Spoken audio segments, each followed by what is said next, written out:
Hoje vamos falar a respeito dos 7 selos.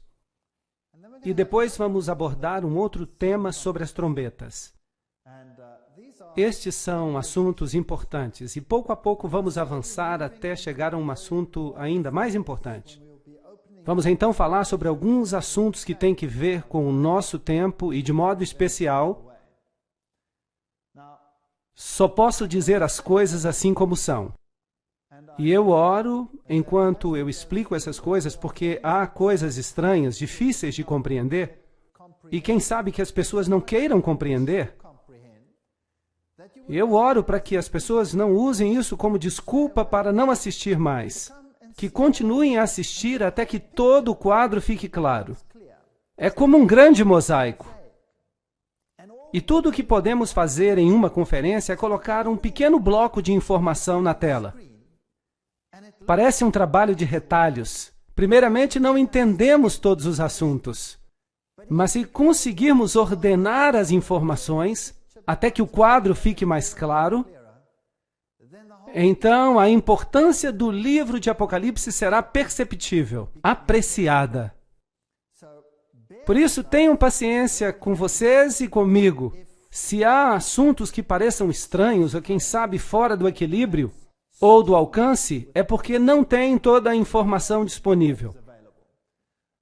Agora, os 7 selos são tratados momentaneamente no capítulo 6, mas para preparar o terreno e o cenário para os 7 selos, há outros 2 capítulos, o capítulo 4 e o 5, e é importante recordar que os capítulos eles mesmos não dizem nada, porque os números da Bíblia foram acrescentados depois. A Bíblia não foi escrita com capítulos, ela foi escrita com blocos, assim que ela não pode ser dividida em capítulos. Os números de capítulos são apenas uma forma conveniente para nós nos situarmos, quando precisamos encontrar um texto. Havendo o cordeiro aberto um dos selos, agora, antes que ele abra um dos selos, para nos dizer o que vai se passar na terra, primeiramente ele nos dá uma visão da grande sala do trono do céu. Uma das visões mais ilustrativas da sala do trono do universo. Agora imaginem, estamos olhando para a sede do poder universal.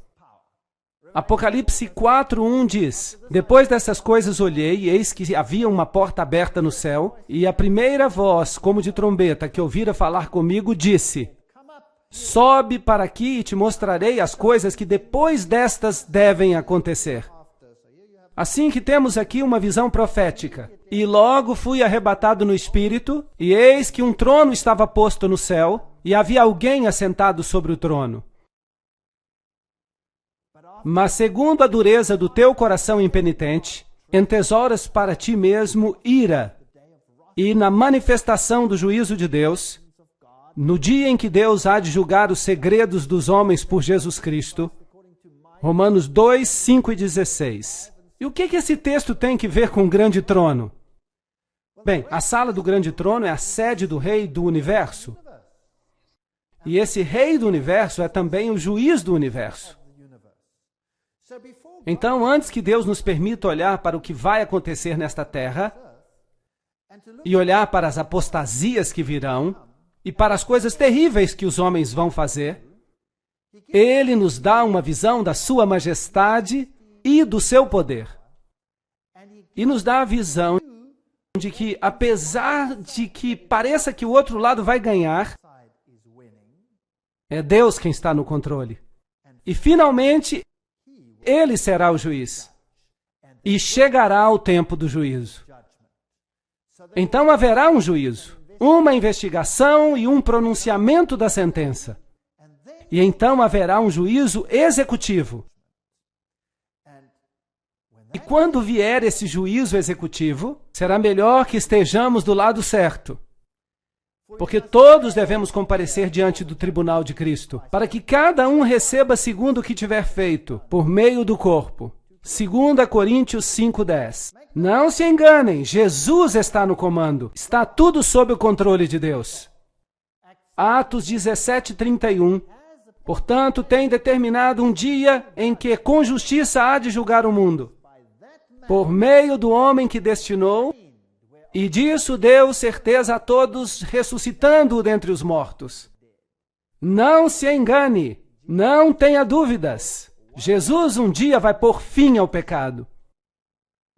Apocalipse 4:3. E o que estava sentado era, na aparência, semelhante à pedra de jaspe sardônio, e o arco celeste estava ao redor do trono, e parecia semelhante à esmeralda. É inexplicável a glória que João viu, ali, na sala do trono de Deus. E ao redor do trono havia 24 tronos. 24 tronos ao redor do trono.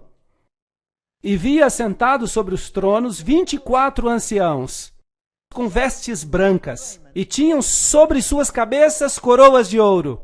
Então aqui há 24 indivíduos assentados ao redor do trono de Deus. E do trono saíam relâmpagos, trovões e vozes. Ele nem sequer consegue explicar a glória que vê. Ele só vê luz e relâmpagos e a voz de Deus como um trovão. E diante do trono ardiam 7 lâmpadas de fogo, que são os 7 Espíritos de Deus. Agora, já explicamos isso antes. Deus é um, há apenas um Espírito. Mas o número 7 representa os períodos de tempo, como já explicamos. Deus está no controle em todas as eras, inclusive a era que vivemos agora. Mas quem são esses 24 anciãos? No santuário terrestre também havia 24 anciãos. Nós lemos isso no livro de 1 Crônicas, 24:7, que nos diz que lançaram sortes, e caiu a primeira sorte sobre Jeoaribe, e a segunda a Jedaias, e depois são mencionados os nomes dos demais, o terceiro, o quarto, quinto, sexto, sétimo. E nos é dito quem eram esses anciãos.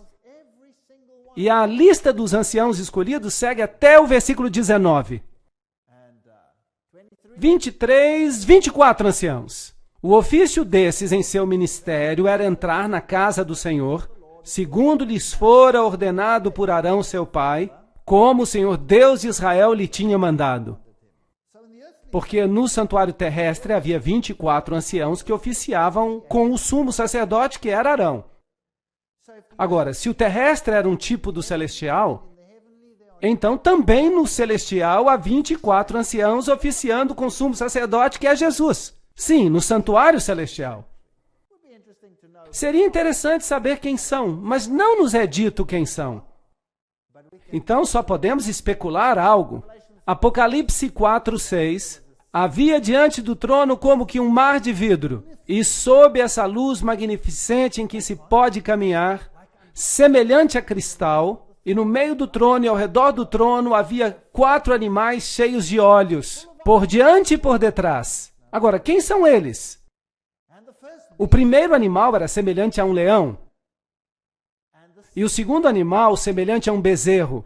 E tinha o terceiro animal o rosto como que de homem. E o quarto animal era semelhante a uma águia que voava. E cada animal tinha para si 6 asas ao redor. E por dentro estavam cheios de olhos. E não descansavam nem de noite nem de dia, dizendo: Santo, Santo, Santo, Santo é o Deus Todo-Poderoso, que era, que é e que há de vir. Uma afirmação muito interessante. Quem são? Bem, em Isaías capítulo 6, versículo 2, temos uma outra afirmação que nos pode ajudar. Serafins estavam por cima dele, de Deus, cada um tinha 6 asas, com 2 cobriam seus rostos, com 2 cobriam os pés, e com as outras 2 voavam. Então estamos falando de querubins. Esta é uma ordem de seres angélicos. São seres magnificentes, tão imponentes, e pareciam tão poderosos que João os descreve como bestas. E ele lhes dá os atributos de um leão, de um bezerro, de um homem e de uma águia que voa. Você percebe a reverência com que estão diante de Deus? Isso nos dá uma ideia da santidade de Deus. Agora, o que eles representam? Bem, a interpretação tradicional é que o leão representa a força, o bezerro representa a resistência, o homem a inteligência e a águia que voa a rapidez. Assim que eles podem ver todas as coisas à sua volta. Estão a par de todas as coisas e são os mais próximos de Deus. Querubins cobridores, por assim dizer. Outra interpretação é que eles refletem os atributos de Cristo. Esses atributos, como por exemplo, o leão é o símbolo da realeza. Jesus é o rei. E o bezerro representa o que serve. A vaca puxa o arado. Por assim dizer, é um símbolo do Cristo como servo. Homem, porque Jesus também tem a aparência de um homem. Porque Cristo se tornou homem por nós. Portanto, representa a humanidade de Cristo. E a águia que voa é usada nas Escrituras como um símbolo da divindade. Jesus diz: levou-o sob as suas plumas, sob as suas penas, debaixo das suas asas estará seguro. Então é um símbolo de divindade. É interessante que o ocultismo também usa esses 4 símbolos para a sua divindade. Portanto, se Satanás era um querubim protetor e agora se tornou um anjo caído, então ele quis ser como o Altíssimo, não é mesmo? E é interessante que são justamente esses os atributos que ele reclama para si mesmo. Conseguem ver? Se os símbolos de vez em quando nos assustam, se ficamos assustados com esses símbolos, lembremos que eles são tirados das Escrituras. E Satanás os falsifica para seus propósitos. Mas na sala do trono de Deus vemos o Cordeiro de Deus. Ele é o rei, ele é o servo, ele é humano, ele se tornou um homem por nós. Mas ele é divino. Esse seria o simbolismo. E quando os animais davam glória e ação de graças àquele que estava sentado sobre o trono, para todo sempre, os 24 anciãos se prostravam diante daquele que estava sentado no trono e o adoravam. Muito interessante. E ao que vive para todo sempre, lançavam as suas coroas diante dele, dizendo: digno é, Senhor, de receber glória, honra e poder, porque tu criaste todas as coisas. E por tua vontade foram criadas.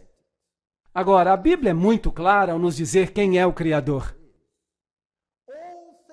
Todas as coisas foram criadas pela palavra de Jesus Cristo. É isso que a Bíblia diz. Mas vamos falar sobre isso em outra conferência.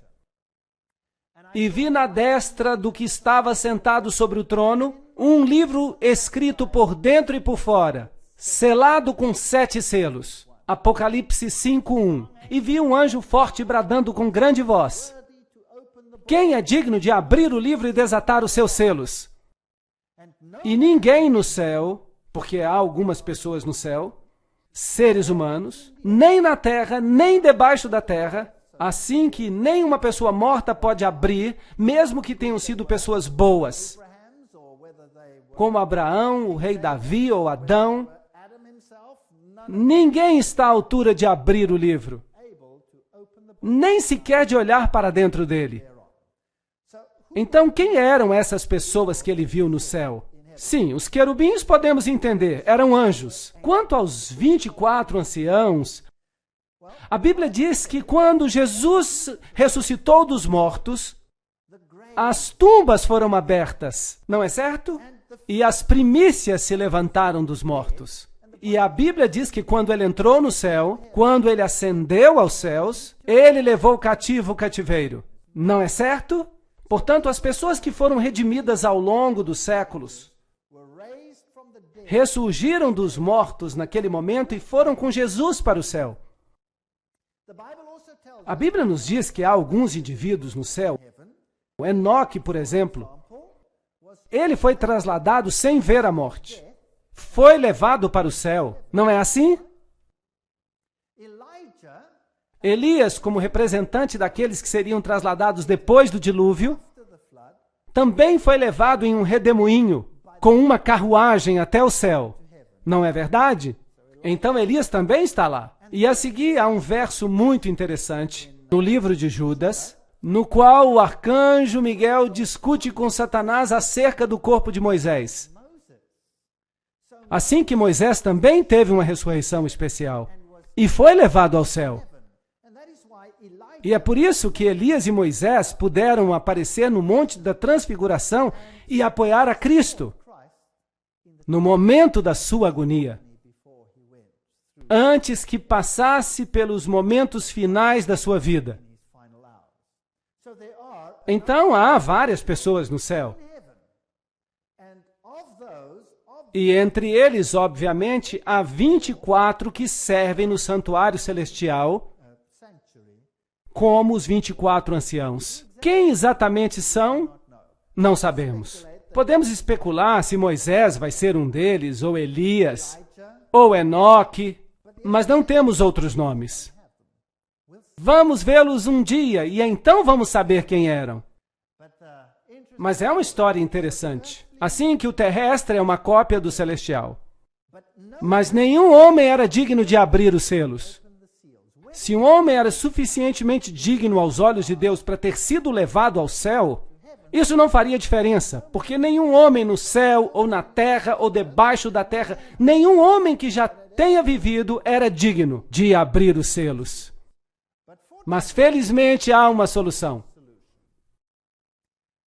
Apocalipse 5:4. E eu chorava muito porque ninguém havia sido achado digno de abrir o livro, nem de o ler, nem de olhar para ele. Agora, este documento encontrava-se selado com 7 selos. Nos tempos antigos, eles costumavam selar documentos. No tempo romano, os testamentos.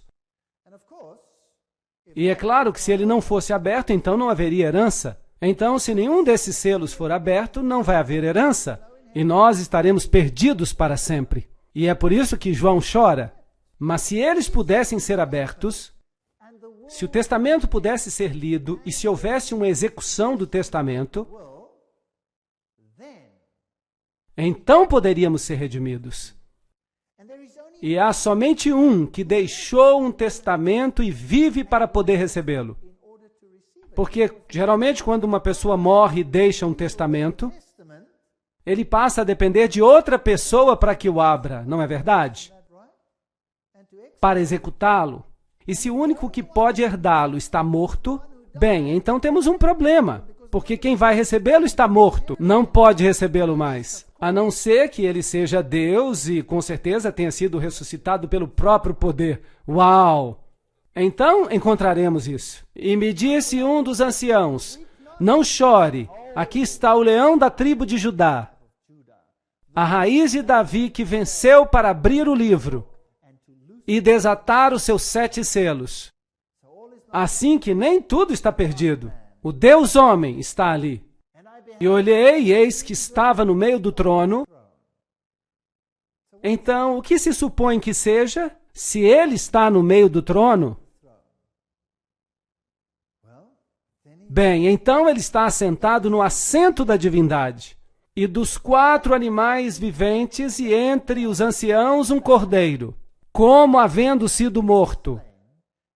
E tinha 7 chifres. Um chifre representa poder, a sede do poder, o reinado por todas as eras. Ele é um rei. Se você olhar o livro de Daniel, vai descobrir que um chifre representa um rei, um reinado. E 7 olhos, ele vê através dos séculos, os quais são os 7 Espíritos de Deus enviados a toda a terra. E não só a uma parte dela. Verso 7. E veio e tomou o livro da destra do que está assentado sobre o trono. E havendo tomado o livro, os 4 seres viventes e os 24 anciãos se prostraram diante do Cordeiro, tendo todos eles harpas e salvas de ouro cheias de incenso, que são as orações dos santos. Então, as orações dos santos são representadas com incenso, e os méritos de Cristo fazem com que as orações dos santos sejam aceitáveis a Deus.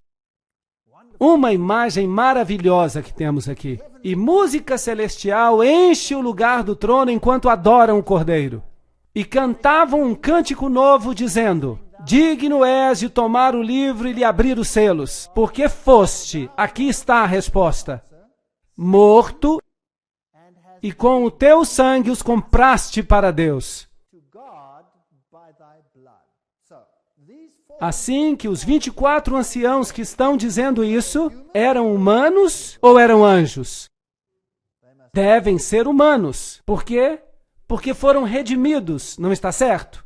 Assim que sabemos que há seres humanos nos céus, neste momento, que foram redimidos, eles estão no céu porque para lá subiram no traslado das primícias, como dissemos antes. E há 3 pessoas que a Bíblia menciona por nome que foram trasladados, ou que tiveram uma ressurreição especial.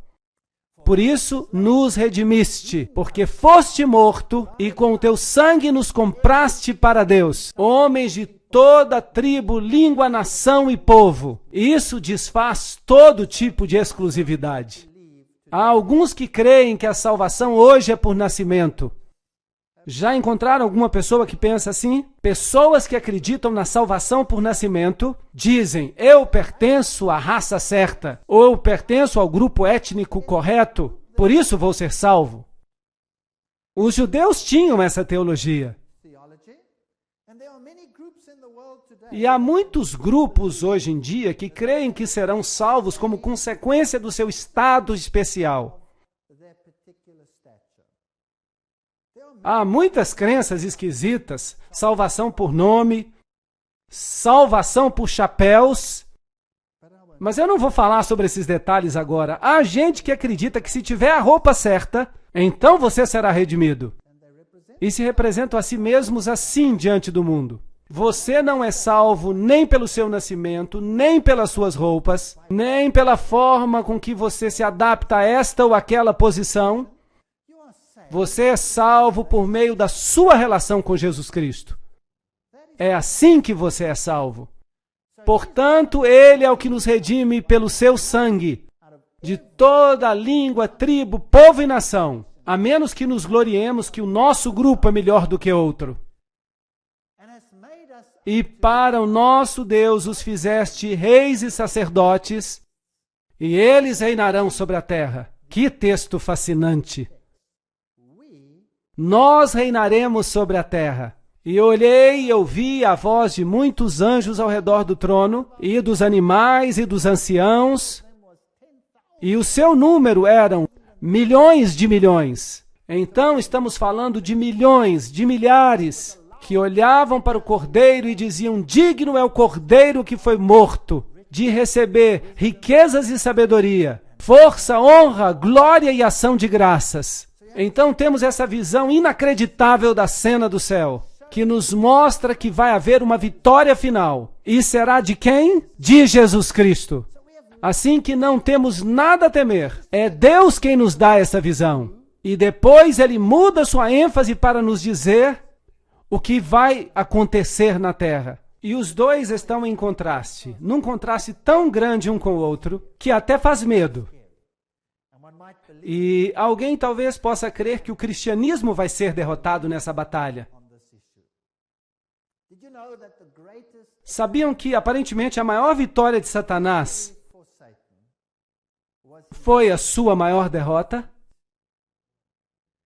Quando viu que Jesus estava pregado na cruz, pensou que estava triunfando com seu poder. Satanás tocou o seu sino de morte. E isso vai acontecer com a igreja cristã. A maior derrota, aparentemente, será convertida, graças aos méritos de Jesus Cristo, na maior vitória que o universo já viu. Não há sequer uma sombra de dúvida. Jesus está no comando. E quando apresentarmos as próximas conferências, lembrem-se dessas palavras. Se houver alguma coisa que vai deixá-los assustados, podem assoviar e cantar hinos, porque nós já sabemos como vai ser o final de tudo. E ouvi toda criatura que está no céu e na terra, debaixo da terra e no mar, o símbolo de todas as nações, e a todas as coisas que nele há, dizendo ao que está sentado sobre o trono e ao Cordeiro, sejam-lhe dadas glória e ações de graça para todo sempre, pois será um reino universal e eterno. E os 4 animais, os querubins, diziam: Amém. E os 24 anciãos que foram redimidos, lembram-se? Prostraram-se e adoraram o que vive para todo sempre. Certo? Mudando da grande cena do trono, movemos-nos agora através da história para os cavalos do Apocalipse. Abrem-se então os selos. E havendo o Cordeiro aberto um dos selos, Apocalipse 6:1, ele viu alguém que cavalgava, um cavaleiro num cavalo branco, e saiu como vencedor. Agora, novamente, vamos passar pelos 7 períodos de tempo. E, obviamente, os períodos de tempo recapitulam o que vimos antes. quando falamos acerca das 7 igrejas. Porque as 7 igrejas nos falam acerca da natureza da igreja de Deus. Todos os seus feitos, pois Deus não oculta nada. É o que vai acontecer com a igreja. Agora, os cavalos representam algo diferente. Vão recapitular os mesmos períodos, mas vão representar a mensagem e o anúncio do Evangelho. Portanto, não tanto a posição da igreja, que está anunciando a informação, mas a mensagem em concreto que vai sair pelo mundo. E Satanás se opõe a essa mensagem da mesma forma que se opôs ao Filho de Deus. Ele a odeia com todo o seu ser. Portanto, quando este cavalo sai de cor branca, o que significa a cor branca? Justiça. A Bíblia nos diz que a cor branca representa a justiça. E não há ninguém justo, senão Cristo. E ele tem um arco na mão. Então há aqui uma série de símbolos que podemos observar. Então surge um outro cavaleiro, com um cavalo vermelho. Depois há um negro. E depois há um cavalo com um cavaleiro morto. Então quem são estes cavaleiros? Apocalipse 6, 1 e 2. Havendo o cordeiro aberto um dos selos, e olhei, e eis um cavalo branco. E o que estava sentado sobre ele tinha um arco. Há uma pista. E foi-lhe dada uma coroa, outra pista. E saiu vitorioso para vencer. Então há uma guerra aqui. Há uma guerra. Você sai para vencer numa situação de guerra. Salmo 64, 7 nos dará uma pista. Mas Deus atirará sobre eles uma seta. Quem ferirá com seta? Deus. De repente ficarão feridos. Portanto, quem é o que tem o arco? É Deus. Acaso é contra os rios que estás irado, Senhor? É contra os ribeiros a tua ira? Ou contra o mar o teu furor?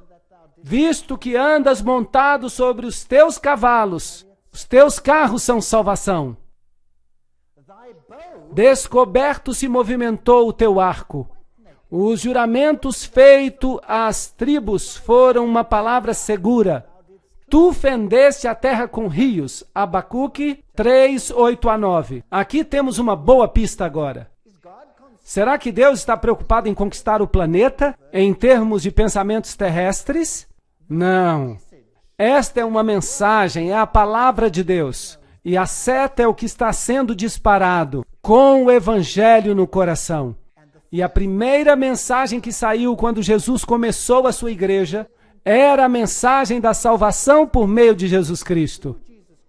E saiu com poder e pureza, porque Deus tinha limpo por si mesmo um povo que estava disposto a representar a justiça e a verdade, a igreja primitiva. Então, o porta-voz do evangelho que saiu era inadulterado. Todos sabiam que Jesus Cristo era o Senhor. Só Ele podia salvar. Só por meio do seu sangue somos redimidos. Essa foi a mensagem levada ao mundo, anunciando o Evangelho. Por isso é uma fé que conquista. O branco representa uma fé pura. Uma mulher vestida de branco em Apocalipse representa a verdade em sua pureza. A noiva que foi redimida e lavada no sangue do Cordeiro. Se na verdade permanecerdes fundados e firmes na fé, e não vos moverdes da esperança do Evangelho, que temos ouvido, o qual foi pregado a toda criatura que há debaixo do céu. Colossenses 1, 23. É muito importante aceitar essa mensagem e estar ancorado na rocha, de maneira que não se possa ser movido. Então, se fizermos isso, estaremos estabelecidos na verdade. E para estar estabelecido na verdade e não ser movido, precisamos conhecer a palavra de Deus. É necessário comê-la. Isso significa incorporá-la, agir em conformidade com ela. Veremos que para sermos bem estabelecidos na verdade, para não sermos movidos, há algo importante sobre o que vamos falar em outro momento. Então o segundo selo é aberto. E aqui vem um cavalo vermelho. O vermelho é a cor do quê? Do sacrifício. É a cor do sangue. É a cor do sacrifício. Assim, quando vemos as 7 igrejas, a primeira que vimos era Éfeso. Lembram-se? Era uma igreja que tinha uma boa mensagem, uma doutrina pura, tinha discernimento. Podiam ver quem é que se chamava a si mesmo de judeus ou cristãos e não o eram. Eles tentaram se infiltrar a princípio, mas o discernimento da igreja os manteve fora. Depois veio uma outra igreja chamada Esmirna, lembram-se? Mir. O que aconteceu ali? Houve um tempo de grande perseguição. Sangue foi derramado. Portanto, aqui o sangue está derramado. E a razão por que este sangue está sendo derramado é que Satanás está contra-atacando a mensagem do Evangelho. Ele está fazendo tudo o que está ao seu alcance para corrompê-la. Mas os que se mantêm fiéis aos princípios do Evangelho preferem morrer a dar-se por vencidos. E aqueles que não se mantêm fiéis aos princípios, o que farão? Começarão a fazer concessões. E o caminho das concessões vai se abrindo lentamente. E o evangelho do cavalo vermelho sai. E saiu outro cavalo vermelho, e ao que estava sentado sobre ele foi-lhe dado retirar a paz da terra, para que matassem uns aos outros. E foi-lhe dada uma grande espada. Agora, o que é a espada? É a palavra de Deus. Então, este é o assunto, a palavra de Deus. Ela sai e diz uma coisa e isso causa guerra. E a guerra é dolorosa. A guerra leva à morte. Algumas pessoas se cansam desse processo. Então, a fé sangrenta é a que vemos a seguir. É o tempo de uma grande perseguição. A perseguição romana com Nero, da forma como já falamos antes quando tratamos da igreja. Então, cobre o mesmo período de tempo, até os tempos de Constantino, o imperador, quando a perseguição era o método para se livrar do porta-voz do Evangelho. E havendo aberto o terceiro selo, ouvi dizer ao terceiro animal, vem e vê. E olhei e eis um cavalo preto. E o que estava sentado tinha uma balança na mão. E ouvi uma voz no meio dos 4 animais que dizia, uma medida de trigo por um dinheiro, e 3 medidas de cevada por um dinheiro, mas não danifiqueis o azeite e o vinho. Esses são símbolos muito interessantes. Portanto, aqui há uma balança, e a cor é negra. Agora, a cor preta é obviamente oposta à branca, certo? Assim que alguma coisa está acontecendo que está tingindo a brancura do porta-voz do Evangelho, tornando tudo negro. Há algo que se torna muito escasso. Trigo e cevada. E depois há outra coisa que está com problemas. O vinho e o azeite. Agora, esses símbolos representam, todos eles representam o porta-voz do Evangelho. O trigo é um símbolo de Jesus Cristo. Jesus Cristo nasceu em Belém, Bethlehem, a casa de pão. Jesus diz, eu sou o pão da vida. Jesus é o pão vivente que desce do céu. Então o pão está com problemas e a cevada, que era a primeira colheita que ocorria em Israel, a colheita da cevada. De fato, a oferta de sacrifício movido era um feixe de cevada, que representava a ressurreição de Jesus Cristo. E o corpo de Jesus Cristo, porta-voz do Evangelho. Então, o trigo e a cevada estão escassos. A mensagem evangélica da salvação em Cristo está sob opressão. Mas Deus continua trabalhando e Ele diz, não danifiqueis o azeite e o vinho. O que representa o azeite? É o símbolo do Espírito Santo. Era esvaziado do candelabro para que o mundo pudesse ter a luz da verdade. E o vinho é o símbolo da doutrina. Jesus disse, não se deita vinho novo em odres velhos. Não se coloca a grande mensagem da salvação num molde que não vai poder contê-la. Então, o vinho é um símbolo do Evangelho. Jesus também diz, eu sou a videira e vocês são os meus ramos. Ele é o que nos dá a vida por meio da sua mensagem do Evangelho. Então, esses são os elementos que estão colocados sob opressão e que sofrem concessões, por assim dizer. Então, o cavalo negro, obviamente, representa um tempo em que a palavra de Deus se torna escassa. E isso é um problema por causa do comprometimento. É o tempo em que Constantino casou o paganismo com o cristianismo.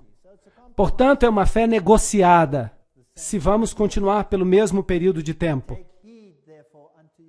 Orai por vós e por todo o rebanho, para apacentardes a igreja de Deus. Porque eu sei isso, que depois da minha partida, entrarão no meio de vós lobos vorazes. E, a propósito, quão cedo na igreja entrou a corrupção? No princípio. Logo no princípio. Havia um homem chamado Simão Mago. Vocês se lembram dele na Bíblia? Ele pensou que podia comprar o poder de Deus com o seu dinheiro. Lembram-se disso? E Pedro repreendeu de uma maneira bem direta. E ele ficou muito irritado, bastante irritado. E Simão, o mago, vinha de Samaria. E ele tinha uma carga de sabedoria babilônica em si. E se analisarmos a história, como veremos no futuro, provavelmente ele foi o pai do gnosticismo.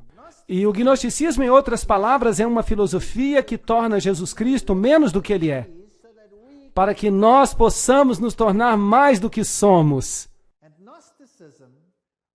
E o gnosticismo era o espinho na carne do cristianismo primitivo. E o gnosticismo é um fator dominante hoje em dia, como veremos nas próximas conferências. A cruz de Cristo foi o divisor da história. E lançou a verdade por terra e prosperou. Daniel 8:12. Viria um poder que destruiria o porta-voz do Evangelho. A salvação só por meio de Cristo foi substituída pelas exigências da igreja. Foi isso que aconteceu. E a própria igreja se pôs como mediadora entre o homem e Deus. Em vez de ir diretamente a Cristo, você passava agora pela igreja. Um dia muito triste. Deus tinha dado uma lei, mas o homem teve o atrevimento de mudar a lei de Deus para satisfazer as suas necessidades. Portanto, nas igrejas, temos São Pedro, ou será que era Júpiter? Bem, na verdade é que ele veio diretamente do templo de Júpiter. E Maria se converteu em uma mediatrix, uma mediadora. E a igreja ensina que ninguém pode ser salvo a não ser pelos méritos de Maria. Isso é muito estranho. Essas doutrinas chegaram e elas eram uma mistura entre o cristianismo e o paganismo. A Bíblia claramente declara, debaixo dos céus nenhum outro nome há, dado entre os homens, pelo qual devemos ser salvos, exceto pelo nome de Jesus Cristo. Não há outro nome. Assim que todos os outros mediadores que ingressaram na igreja, como os pagãos tinham muitos deuses, eles desenvolveram muitos santos. E então você poderia, se você tivesse algum problema na vida e não tivesse méritos suficientes, salvação por obras, então para poder entrar no céu, você podia receber um empréstimo dos méritos excessivos daqueles que haviam morrido antes. Essa é uma doutrina da igreja da Idade Média. Essa é uma doutrina ainda respeitada. Posso, por assim dizer, tomar emprestado uma grande porção de mérito dos santos que morreram antes de mim, para aumentar a reserva dos meus próprios méritos. Será que isso é bíblico? Ou será que temos que nos apresentar individualmente diante de Deus no juízo, dando conta do que fizemos na carne? Sim ou não? Sim, é claro. É por isso que criaram todos esses santos. E como consequência, os santos se tornaram especialistas. E essa especialização é a mesma que vem do paganismo. Um Deus se especializar em cuidar de uma coisa, por exemplo, de uma viagem. Outro Deus está especializado em cuidar de necessidades financeiras. Então, havia vários deuses. E é por isso que hoje em dia, se alguém quer viajar, é bom ter São Cristóvão consigo, porque quem sabe, talvez ele possa ajudá-lo. Então, essa é uma igreja de concessões. Mas com Jesus Cristo não pode haver nenhum tipo de concessão. Ou ele é o Senhor dos senhores e o Rei dos reis, ou ele não é.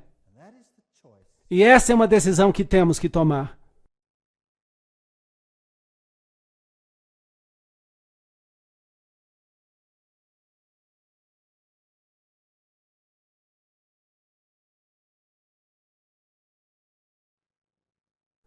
Enquanto vamos para a próxima parte da história dos cavaleiros em Apocalipse, chegamos a um cavalo pálido. Ele representa a morte. Assim que, obviamente, há uma mudança progressiva nesse tempo, quando o porta-voz do Evangelho se torna negro, conhecida como uma negociação da morte, o Evangelho morreu.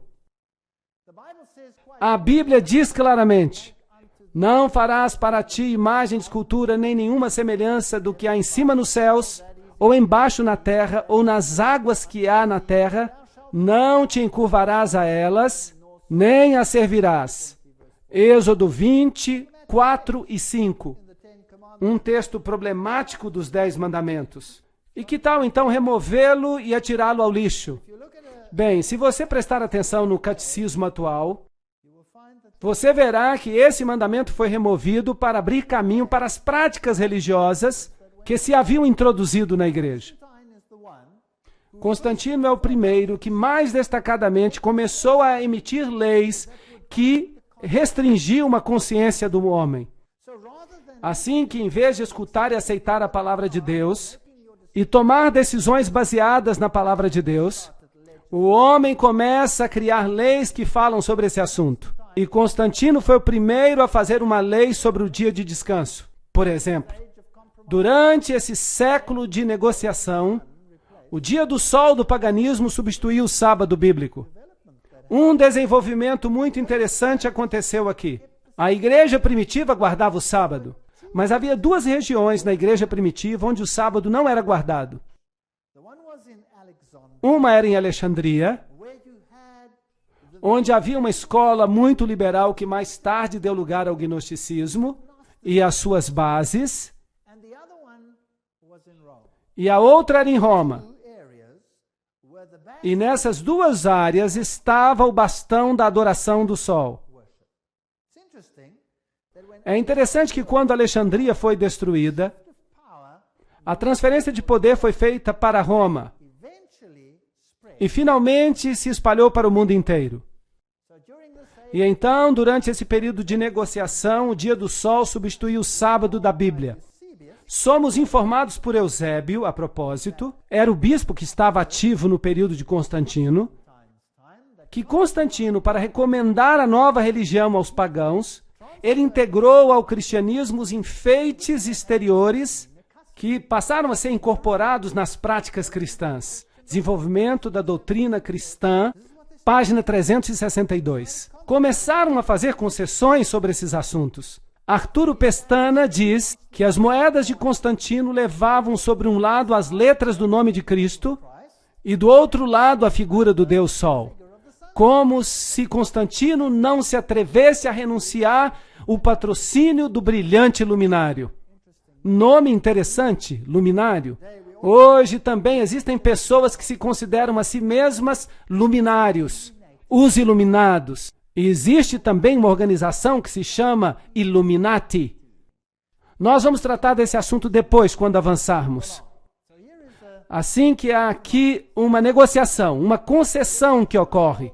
A manutenção do velho nome pagão Dies Solis, ou Sunday, domingo em inglês, é de alguma forma devido à união dos sentimentos pagãos e cristãos, graças aos quais o primeiro dia da semana foi recomendado por Constantino aos seus súditos, tanto pagãos quanto cristãos, como o Dia Venerável do Sol. História da Igreja do Oriente, página 184. Então, isso é um fato histórico e não podemos refutá-lo. Isso é o que aconteceu. Porque em 6 dias, diz a Bíblia, fez o Senhor os céus e a terra, o mar e tudo que neles há. Inacreditável. Esta frase está sob forte ataque hoje em dia no mundo científico. Não é verdade? Não há sequer uma palavra da Bíblia que não esteja sendo atacada hoje nos dias em que vivemos. E tudo que neles há.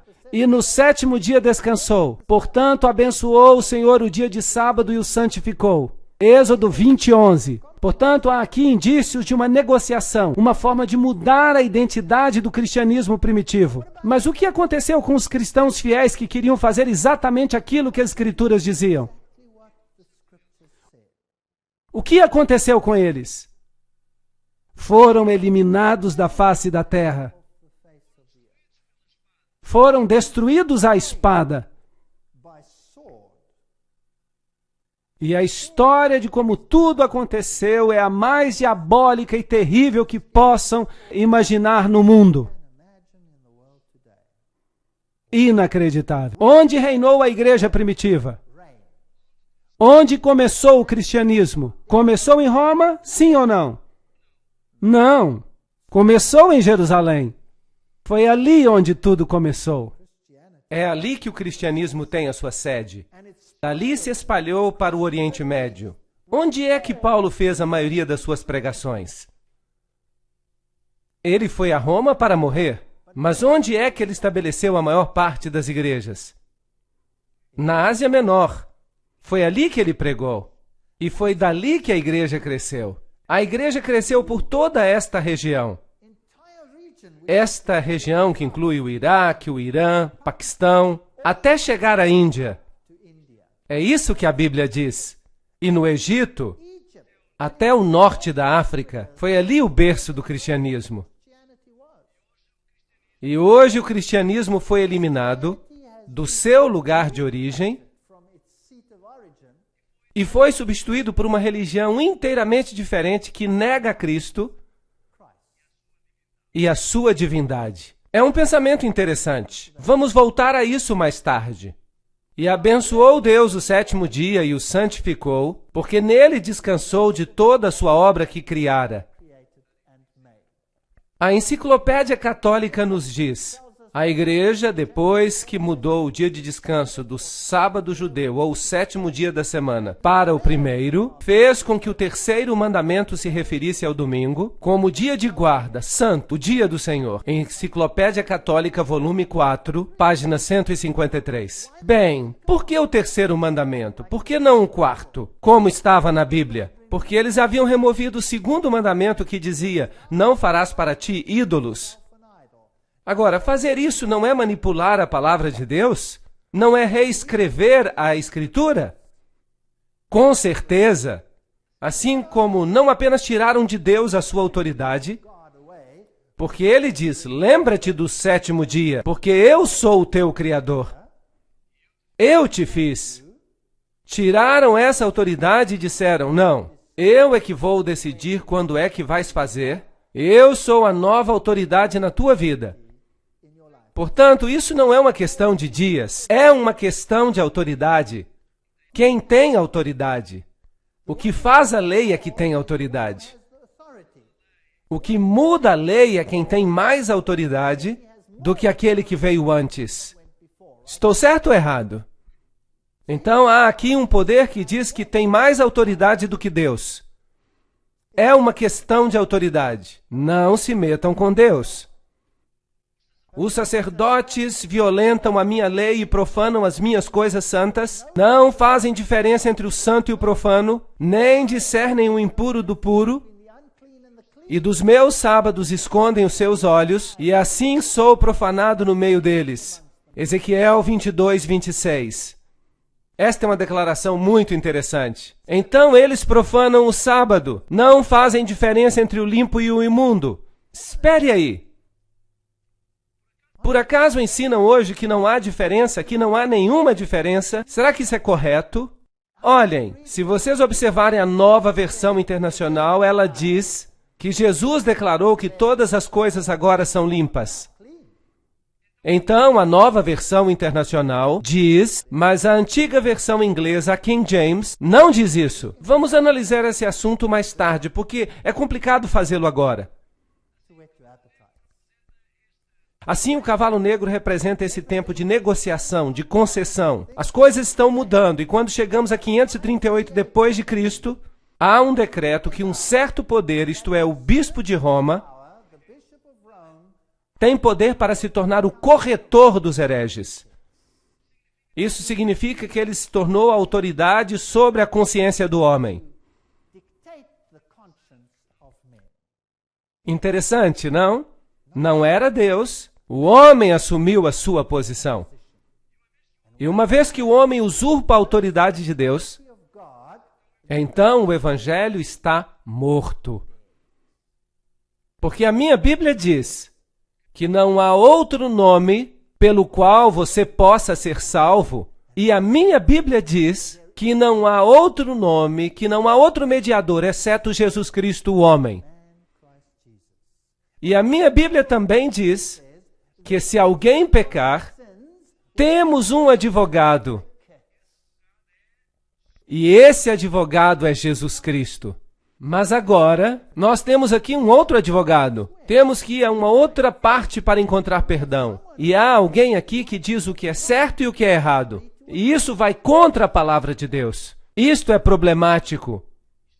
E havendo aberto o quarto selo, olhei e eis um cavalo amarelo, e o que estava sentado sobre ele tinha por nome Morte, e o inferno seguia. O Hades, a tumba. Essa é uma história triste de como a mensagem do Evangelho da Salvação foi levado ao ponto da morte. E foi-lhe dado o poder para matar a quarta parte da terra. Portanto, esse poder tira o porta-voz do Evangelho e controla uma quarta parte da terra. Agora, esse é um ponto muito importante. Que denominação cristã controlou a quarta parte do mundo? Com espada, para matar com espada. Essa é uma palavra nova. Não é uma espada literal. E com a fome. Fome de quê? Há uma escassez na terra de quê? Da palavra de Deus. Será que a igreja da Idade Média tirou a palavra de Deus? Sim ou não? Será que proibiram a Bíblia? Tornou-se um pecado mortal ter a Bíblia e lê-la? Sim ou não? Sim, a história prova esse fato. Eu não estou atacando ninguém. Eu estou falando de um sistema. O que há por trás desse sistema? Há muitas e muitas pessoas queridas que estão famintas pela verdade em todas as religiões do mundo. E creio que muitas delas, Deus as reconhece como suas, porque elas estão vivendo segundo a luz que receberam. Assim, não devemos julgar as pessoas. Estamos falando aqui de um sistema, e é um sistema muito, muito triste. Meu pai queria ser um sacerdote católico romano. Ele era um católico muito fervoroso. Eu fui criado como católico romano até me tornar ateu. Mas voltei a ser católico outra vez. E quando descobri a Bíblia, percebi que havia ali muitos assuntos que não eram bíblicos. E tive que fazer uma escolha. E creio que cada pessoa tem que chegar a esse ponto. Temos que tomar uma decisão entre ser preenchidos pela água da cisterna feita por homens ou a água da cisterna de Deus. E com pestes e feras da terra. Como é que esse poder matava? Ele matava com a espada, essa espada é literal, a espada que fez. Matava com a fome da palavra de Deus, matava com bestas, feras. Uma besta em Daniel é um reino. As 4 bestas são os 4 reinos que se levantarão da terra. Daniel, capítulo 7. Então matava também com poderes políticos? Por acaso a igreja da Idade Média fez isso? Sim ou não? Com certeza. Tomemos o caso dos valdenses, que foram destruídos da face da terra. O mesmo com os albigenses na França. A primeira aliança entre a Europa e Roma foi com os francos. Clovis tornou-se o imperador campeão desta causa, e qualquer oposição foi aniquilada. E o evangelho morreu. O homem tomou a posição de Deus. Portanto, os novos cristãos, em seus pensamentos e hábitos, eram iguaizinhos aos pagãos. A sua entrega à igreja não acabou com o paganismo. Pelo contrário, massas de pagãos se batizaram. Isso significa que o paganismo estava sendo diluído na nova energia moral do cristianismo, que foi neutralizado até o ponto da impotência. Séculos da cristandade, uma história concisa, página 58. A história atesta esses fatos. E infelizmente não posso mudar isso. Não fui eu que inventei isso. Só estou dizendo que fala o livro de Apocalipse sobre esses assuntos. A fé havia morrido. E o formalismo tomou o lugar da fé simples. A confiança em Deus, no Espírito de Deus. Sabiam? Quando eu era católico, eu me sentava na igreja e sabia que, de acordo com os ensinos, a hóstia ficava no tabernáculo, no sacrário, e ela era Deus. E eu podia orar a ela. E eu ficava sentado ali dizendo: por que não me respondes? Por que não posso trazer os meus problemas a ti, falar contigo como a um amigo? Tudo isso é ritual. Se você quer se comunicar com Deus, tinha que dizer 10 Ave-Marias, 10 Pai Nossos, 10 Ave-Marias, um Pai Nosso, e rezar através de todo o rosário e fazer no fim uma confissão de fé. E se não conseguir alcançar a graça, faça tudo de novo. Outra vez, mais uma vez. E quanto mais você fizer, melhor. Isso é comunicação com alguém? É assim que você falaria com alguém que o ama? Sabem, o homem tem uma fome de se comunicar com Deus. O homem tem fome de tocar e sentir a mão de Deus. Mas foi roubado dessa beleza, da simplicidade de se comunicar com Deus. Orar não é trazer Deus até nós. Orar é ser elevado até Deus. Isso não é maravilhoso? O sentido de ser elevado. Não somos deixados aqui embaixo com todos os problemas do mundo, sem solução. Quando Deus se encontra ao alcance de uma oração. Sim, nós podemos lhe dizer: Senhor, eu tenho um problema. Posso me aproximar de ti? Tenho certeza que o Senhor se inclinaria e ouviria cada palavra que nos preocupa. Podemos levar os problemas grandes e os problemas pequenos diretamente a Deus. Não precisamos de ninguém mais. Esta é uma verdade linda. E quando a descobrimos, não importa o quão glorioso e pomposo o resto seja. Sem amor não há nada. O que diz Salomão? Prefere viver no canto de um eirado? Ou é melhor ter uma casa cheia de sobras de repolho? Uma casa cheia de boa comida, sem amor? Não faz sentido. É preferível ser pobre e ter amor do que ter todas as riquezas e estar com tristeza. Não há nada demais em ser rico. Deus abençoa alguns ricos também. Mas é o amor ao dinheiro que é a raiz de todos os males. Se o amor ficar de fora, então temos um problema. Então, uma união da igreja e do Estado ocorreu. Os governos receberam autorização de impor doutrinas. O cristianismo se tornou uma religião estabelecida no Império Romano e tomou o lugar do paganismo. O cristianismo, como ele existiu na Idade Média, podia ser definido como um paganismo batizado. História do século II, capítulo 2, seção 7. Essas são declarações feitas pelas próprias igrejas. Elas mesmas disseram que o Deus Pan não estava morto, mas batizado. Então, o paganismo governa o mundo hoje em dia.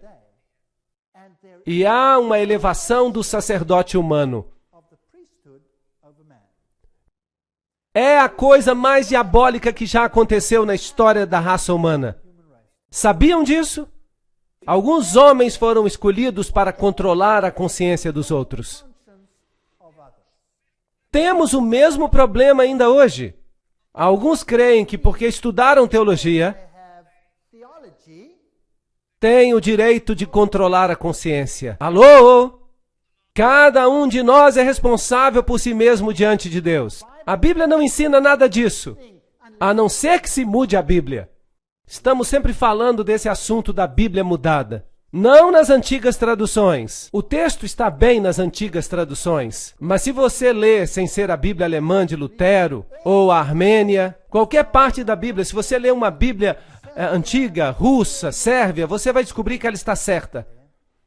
Mas há um problema com as Bíblias mais recentes. Há uma ascensão do sacerdócio sobre as pessoas em geral. Não há isso na Bíblia. Mas a vereda do justo é como a luz da aurora, que vai brilhando mais e mais até ser dia perfeito. Provérbios 4:18. Portanto, a luz da verdade penetraria nessa escuridão. Deus não permitiria que esse evangelho morresse. Portanto, Deus teve que fazer algo. Qual foi a igreja seguinte que veio trazer luz e a palavra de Deus de volta às pessoas? Recordam-se das 7 igrejas? Temos uma igreja que ingressou com isso tudo, Sardes, representando a reforma. Ela reformou o que havia morrido. Realmente não é um conceito complicado. E havendo aberto o 5º selo, vi debaixo do altar as almas dos que foram mortos, por amor à palavra de Deus e por amor ao testemunho que deram. E clamaram com grande voz, dizendo: Até quando, verdadeiro e santo dominador, não julgas e vingas o nosso sangue e dos que habitam sobre a terra? Agora, será que essas são almas literais debaixo do altar? Então haveria muita gente nesse lugar. Ou será que isso é o sangue de todos os santos que está a clamar a Deus? Quando vais fazer alguma coisa em relação a isso? Eu acho que esta é a imagem que está sendo dada aqui. Sim, aqueles que morreram pela fé, todos aqueles que foram destruídos, mas criam, clamavam a Deus. E foram dadas a cada um compridas vestes brancas, e lhes foi dito que as usassem, por um pouco de tempo, até que se completasse o número de seus conservos, e seus irmãos que também haviam de ser mortos, como eles. Deus diz: eu estou no comando. Vai ficar pior. Mas esperem até que todos ao longo da história, aqueles que têm ainda que morrer pela fé, estejam conjugados, então o reino virá. Portanto, esses foram os instrumentos de tortura que foram usados, mas nada impede o anúncio do evangelho. Sabiam que alguns desses instrumentos de tortura continuaram a ser usados até 1974? Muito interessante. Franco, na Espanha, usou esses instrumentos de tortura ainda na década de 70. Amados, procurando eu vos escrever com toda diligência acerca da salvação comum, tive por necessidade escrever-vos e exortar-vos a batalhar pela fé que uma vez foi dada aos santos. Não se dê por vencido, porque se introduziram alguns sobre quem já havia sido escrito antes, homens ímpios que convertem em dissolução a graça de Deus e negam a Deus, único dominador e Senhor nosso, Jesus Cristo. Judas, versos 3 e 4. Incrível! Mesmo ali na igreja primitiva houve corrupção. E a quem negaram? A Jesus Cristo. O único Senhor deles e nosso Senhor Jesus Cristo. Portanto, uma mudança já havia ocorrido naquela igreja primitiva. Um problema muito sério. E vamos ver o que fizeram, porque vamos entrar nos detalhes e ver como isso nos afeta hoje. Porque essas pessoas inteligentes fizeram a mesma coisa conosco. E nós nem sequer o sabemos. Não é triste? Portanto, Deus quer que saibamos, como os estratos sucessivos da terra, que cobrem uns aos outros, Assim, camada após camada de falsificações e fabricações se acumularam na igreja. Não somente doutrinas falsas que elevavam o homem acima da divindade, mas também manuscritos falsos que corrompiam a palavra de Deus. Mas tivemos os valdenses. E de onde conseguiam seus manuscritos? Eles conseguiram da igreja da Síria, desde o berço do cristianismo. Não os conseguiram de Roma. Eles permaneceram com as escrituras através dos séculos. É interessante que as nações que apareceram nessas áreas altas, elas tinham essas escrituras. Mas havia outros documentos que estavam sendo usados em Alexandria e Roma. E vamos ver isso numa outra conferência. E essas pessoas fizeram da palavra de Deus o seu bastão, a sua fortaleza, e a pregaram, e por causa disso a ira do mundo caiu sobre eles. E eles foram combatidos com unhas e dentes, foram queimados e as cabeças de suas crianças foram arremessadas contra as rochas. Eles os lançavam dos precipícios, mas o evangelho não morreu. Esta é a velha igreja valdense. Esta é uma antiga mesa que era usada para transcrever ou copiar os manuscritos da Bíblia. E lentamente a fé foi elevada uma vez mais. Em 1370, a autoridade da Bíblia foi declarada por Wycliffe. Em 1400, a obediência a Deus, obedecer a Deus mais do que o homem, e ele morreu pela sua fé. João Hus. Estes são os homens vestidos de branco. E depois, salvação pela graça com Martinho Lutero, homem valente, corajoso. Ele foi perfeito em tudo? Não, com certeza não. Mas esse homem vivia segundo o conhecimento que tinha, não é verdade? João Hus e Wycliffe, eles são verdadeiros campeões. Tyndale e todas as pessoas que deram suas vidas por causa da verdade. Martinho Lutero teve a coragem de dizer, isso está errado, temos que corrigi-lo. E nós o ouvimos dizer, aqui me posiciono e não posso fazer outra coisa. 1521. Depois João Calvino chegou. Ele tinha algumas ideias confusas, como predestinação, mas ele viveu segundo o conhecimento que tinha, a luz que tinha, a liberdade de consciência. Em realidade, toda a Constituição norte-americana está baseada no que Calvino escreveu. Que unicamente o homem deve ser responsável diante de Deus pelo que decide. Essa é a base da Constituição norte-americana. Isso é calvinismo. Esse homem acreditava em algumas coisas erradas, mas neste ponto ele enfatizou claramente, até fazer engolir seco aqueles que se opunham. Essas pessoas morreram e há monumentos em sua honra hoje. Depois veio Williams em 1650. Ele descobriu o batismo por imersão. Verdades lindas da Bíblia. Infelizmente, como dissemos da última vez, todos esses tipos de fé decidiram que não seguiriam pela nova luz. Mas eles permaneceram fiéis aos seus fundadores. Isso não é um problema dos fundadores, é um problema dos seguidores, certo? Então, os seguidores têm mais problemas do que os fundadores, porque se eles descobriram mais luz, eles deveriam aceitá-la, mas não foi o que fizeram. Por isso temos uma igreja fragmentada hoje. Portanto, ide e fazeis discípulos de todas as nações, ensinando-as a guardar todas as coisas que eu vos tenho mandado.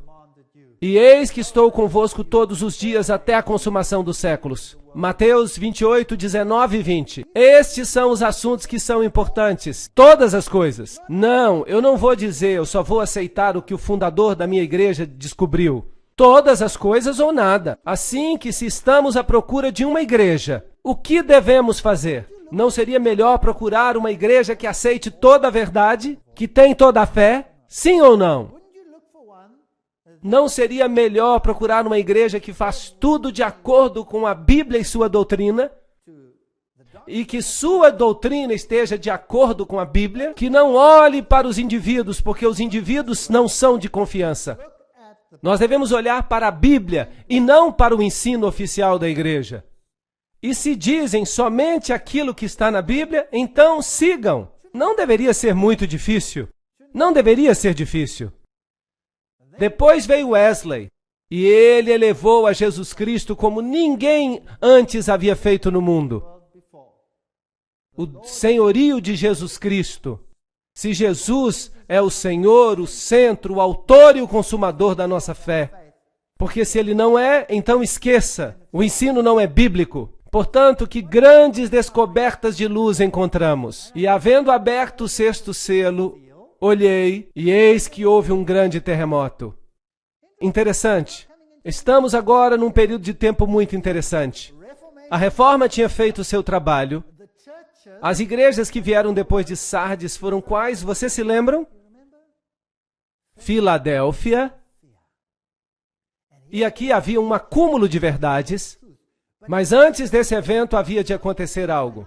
E havendo aberto o sexto selo, olhei, e eis que houve um grande tremor de terra. E o sol se tornou negro, e a luz se tornou como sangue, e as estrelas do céu caíram sobre a terra, como a figueira quando lança de si os seus figos verdes, abalada por um vento forte. Apocalipse 6, 12 e 13. Esses são sinais celestiais que aconteceram. Aconteceram ou não? Com certeza. Marcos diz a mesma coisa, capítulo 13, 24. Ora, naqueles dias depois daquela aflição, essa terrível perseguição na qual os filhos de Deus foram quase que exterminados da face da terra, na Idade Média, por meio da Inquisição, e os 30 anos de guerra, e a Guerra dos 100 anos, e a noite de São Bartolomeu, e os huguenotes sendo exterminados. Depois de tudo isso, veio a luz. Depois daquela aflição, que terminou aproximadamente em 1798, e vamos falar dessa data novamente em outro momento, o sol escurecerá e a lua não dará sua luz.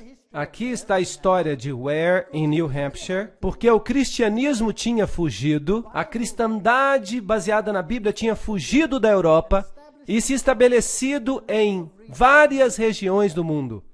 No Novo Mundo, nos Estados Unidos da América em particular, no sul da África e na Austrália, e é ali para onde o cristianismo foge. É interessante ver o que está acontecendo nessas regiões do mundo hoje em dia.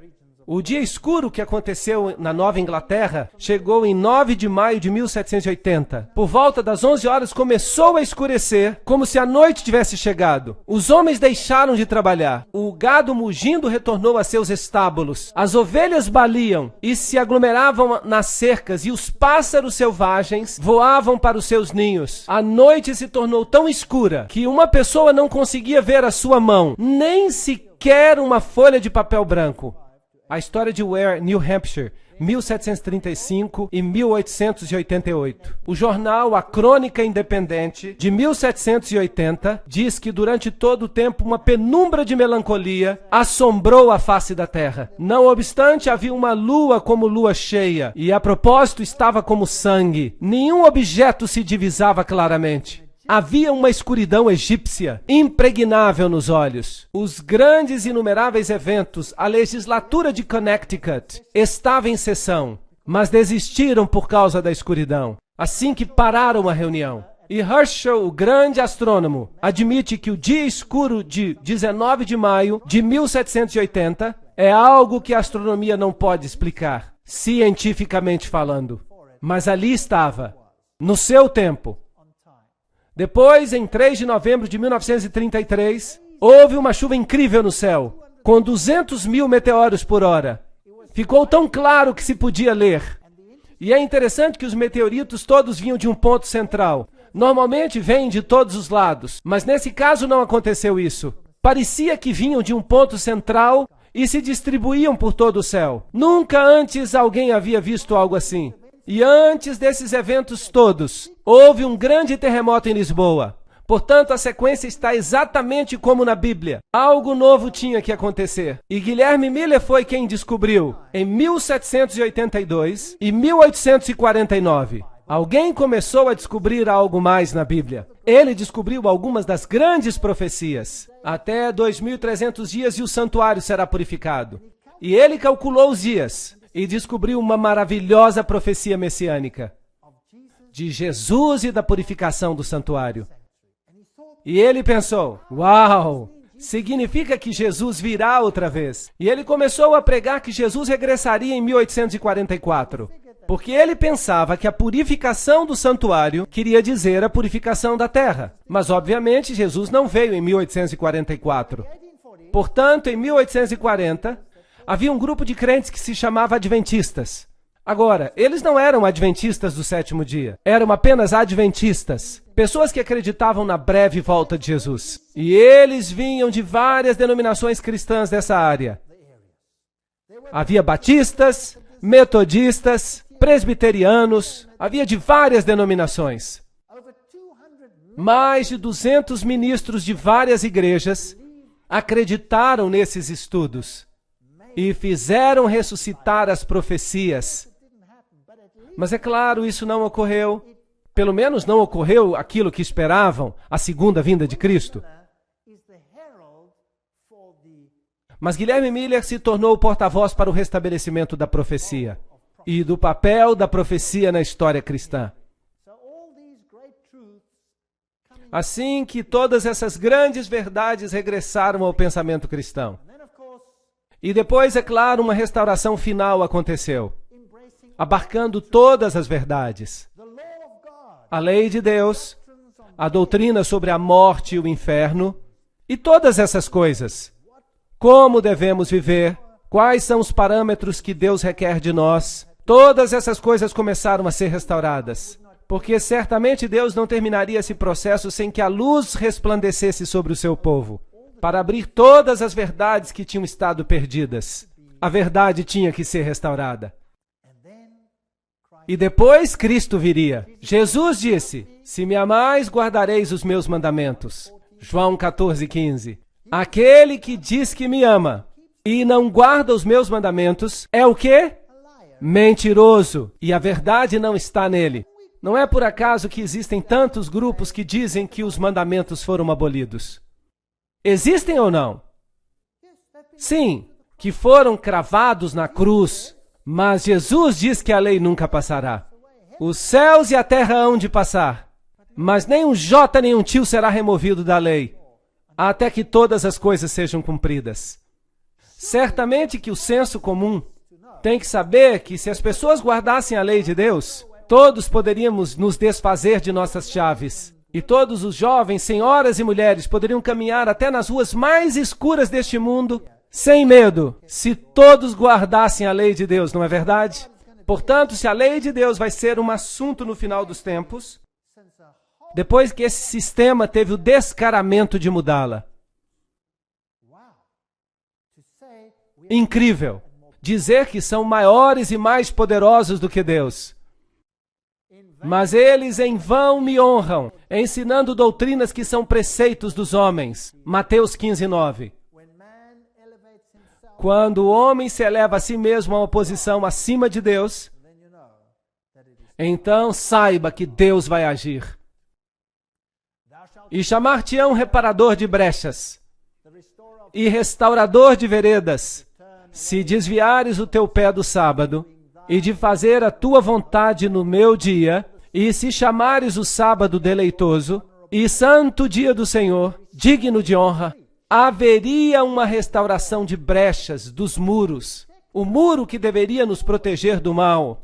A lei não foi feita para restringir-nos, ela foi feita para nos proteger, como um pai de amor e uma mãe que colocam os seus braços ao redor dos seus filhos, fazendo regras para os proteger.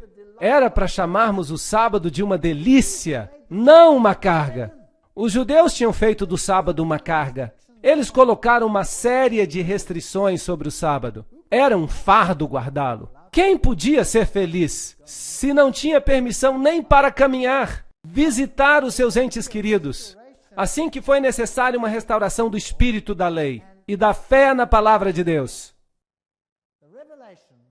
O Apocalipse de João nos revela todas essas coisas, assim como elas se desdobrariam. E vi outro anjo voar no meio do céu e tinha o evangelho eterno para o proclamar aos que habitam na terra e a toda nação e tribo e língua e povo, dizendo com grande voz: temei a Deus e dai-lhe glória, porque é vinda a hora do seu juízo. E adorai aquele que fez o céu e a terra e o mar e as fontes das águas. Apocalipse 14, 6 e 7. o Evangelho eterno, tinha que ser restaurado. Os judeus se apoiavam na obediência à lei. E eles crucificaram a Jesus na cruz. E os cristãos se apoiam nos méritos de Jesus e o fincam e a sua lei na cruz. Os dois lados estão vendo só uma parte do assunto, correto? A lei e o Evangelho andam juntos. Se você quer escolher a Jesus como seu Salvador, tem que se preparar para aceitá-lo como seu rei, certo? E um rei é um regente. E um regente, como o nome diz, tem regras, sim ou não? Sim. E o que há de tão difícil em amar a Jesus? O suficiente para guardar os seus mandamentos. Não é assim tão difícil. Se eu amo minha esposa com todo o meu coração e com toda a minha alma, eu vou querer outra? Claro que não. E se eu penso nas consequências que eu poderia causar, a dor e o sofrimento, valeria a pena? Eu creio que não. O mesmo se passa com Deus. Se eu amo a Deus de todo o coração e de toda a alma, vou querer servir a Ele ou ao outro? Não, não vou servir a outro, porque os outros são inúteis, não podem me salvar, não podem fazer nada por mim. Ainda que por um motivo egoísta, é melhor ficar com Deus, porque a lei faz sentido então. Portanto, há aqui uma mensagem que diz: Deus é o Senhor, mas o que ensina o mundo? Que você é o produto da evolução, que veio de uma rocha. É isso que eles dizem. Sim. A terra se dissolveu e então foram surgindo os materiais dos quais a vida evoluiu espontaneamente. Então você veio de uma rocha. Eu creio que vim de uma rocha, mas da rocha eterna. Há outras ovelhas que não são deste aprisco. Também me convém abrigar a estas, e elas ouvirão a minha voz. E haverá um só rebanho e um só pastor. Você não pode ter uma verdade dividida. Ou a verdade ou divisão. E você não pode ter uma unidade na falsidade. Não pode. Ou há uma unidade na verdade, ou não há união. Só há uma suposta unidade que desaparecerá como se nunca tivesse existido ao menor sinal de problema, quando há uma falsa unidade. Ou está baseada na verdade ou não está baseada em nada. Aqui está a paciência dos santos, os que guardam os mandamentos de Deus e a fé de Jesus. Apocalipse 14, 12. Sabem de uma coisa? Esta é uma frase fascinante. A fé de Jesus. Uau! A Bíblia tem normas muito elevadas. Sabia que não é suficiente apenas ter fé em Jesus? Não, não é suficiente. Você precisa ter a fé de Jesus. Na maior adversidade, Jesus confiou nos méritos de seu Pai. Sim ou não? Sim. Não importa o que aconteça, você precisa confiar como Ele confiou. Ele é o padrão. Bem, Deus adiciona os seus méritos, porque nós somos fracos, nós não podemos fazer essas coisas. Mas esse é o padrão. Algo a almejar. Uau! Eu gostaria de ter essa fé de Jesus. Eu estaria disposto a ir à cruz, porque eu saberia que Ele iria me ressuscitar. E que eu seria dele eternamente. Poderia morrer, não importa o que acontecesse. Jesus tinha essa fé e precisamos ter esse tipo de fé. Mas quantas pessoas têm esse tipo de fé hoje em dia? Os padrões da Bíblia são altos, são muito elevados. E a mensagem sai ao mundo que Jesus Cristo é o Senhor. Estamos perto deste ponto. E o céu retirou-se como um livro que se enrola, e todos os montes e ilhas foram removidos dos seus lugares. Estudamos todos os selos. Estamos justamente entre o sexto e o sétimo selo. O que vai acontecer a seguir quando for aberto o último selo? Então o testamento de Deus será aberto e o reino será dado ao Senhor. Isso significa que Jesus tem o controle do planeta e Ele virá outra vez. Passamos pela história. Somos as últimas pessoas, os últimos nesta grande mensagem. E os reis da terra, os grandes, os ricos, os tribunos e todos os poderosos se esconderão nas cavernas das rochas e das montanhas, dizendo aos montes e aos rochedos: cair sobre nós e escondei-nos do rosto daquele que está sentado sobre o trono e da ira do Cordeiro. Essa é a próxima coisa que vai acontecer. E a propósito, por favor, vejam que as pessoas se escondem. Não há uma grande alegria entre as multidões quando o juízo vier. Você terá que estar de pé. Não seremos todos salvos. Você precisa tomar uma decisão agora. E depois segue o capítulo 7, que é um capítulo parentético, e nos diz quem será capaz de estar de pé. E nos diz que vão ser os selados. Só eles são capazes de ficar em pé. E, havendo aberto o 7º selo, houve silêncio no céu, quase por meia hora. Bem, se você considerar que isso é um tempo profético, é mais ou menos uma semana, ou precisamente uma semana. Portanto, a pergunta é, que silêncio é esse? Creio que o céu está vazio porque Cristo e seus anjos estão aqui embaixo para buscar os redimidos. Cristo virá novamente com poder e glória. Ou estamos arraigados nele ou não. Esta é uma escolha que temos que fazer. Eu lhe sugiro que aceitem o fato de que Jesus está no comando. Jesus nos deu uma visão da grande sala do trono, onde está sentado no trono do poder. E é Ele quem tem autoridade para abrir os selos, para receber um reino.